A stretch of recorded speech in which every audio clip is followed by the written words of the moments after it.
10 লাখ দিলে সব হয়ে যায়, সব ক্ষয়ে যায় স্মৃতি। এটাই বুঝি মনুষ্যত্ব, মানবিকতার রীতি।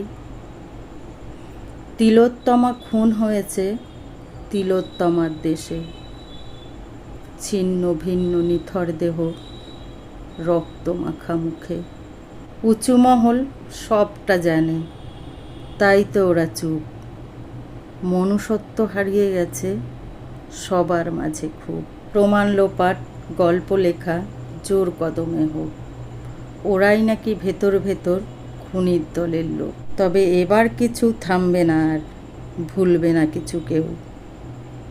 যতই বেশি ঢাকতে যাবেন ততই উঠবে ঢেউ। তবে বিচার পেয়েই শান্ত হব, তাই সেটাই করুন শুরু। তবে আমি জানি করাপশানের চামড়া ভীষণ পুরু। তবে 2 দিন পরেই ভুলবে না কেউ, জবাব বিচার সবটাই চাই।